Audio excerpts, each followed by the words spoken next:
ஆஞ்சநேயரின் பரம பக்தன் ஒருவன் இருந்தான். அவனுக்கு ஒரு வினோத ஆசை இருந்தது. அதாவது ஆஞ்சநேயருடன் சொக்காட்டமாட வேண்டும் என்பதுதான் அவரின் ஆசை. இதனால் தினமும் ஆஞ்சநேயா நீ என்னுடன் சொக்காட்டமாட வர வேண்டும் என பிரார்த்திக் கொண்டிருந்தான்.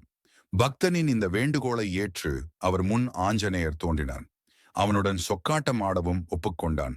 ஆனால் பக்தனிடம் மாருதி ஒரு நிபந்தனை விதித்தார். பக்தனிடம், பக்தா, நான் விளையாட்டில் விட்டுக் கொடுக்க மாட்டேன். தீவிரமாக விளையாடுவேன். பின்னர் நீ தோற்றுவிட்டால் அதற்காக வருந்தக்கூடாது என்றார். பக்தனும் சம்மதித்தான். இருவரும் விளையாடத் துவங்கினார். ஆஞ்சநேயர் ஒவ்வொரு முறையும் ஆடும்போது ஜெய் ஸ்ரீ ராம் என கூறியபடியே காய்களை உருட்டினான்.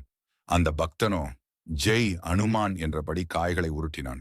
அந்த விளையாட்டில் ஒவ்வொரு முறையும் அந்த பக்தனே வெற்றி பெற்றான். அனுமானோ சரி, அடுத்த முறையாவது ஜெயித்து விடலாம் என்ற முனைப்பில் மீண்டும் மீண்டும் விளையாடினான். ஆனால் வெற்றியோ பக்தன் பக்கம் மட்டுமே இருந்தது. தற்போது பக்தனுக்கு பதிலாக ஆஞ்சநேயர் மன வருத்தத்தில் ஆழ்ந்தார்.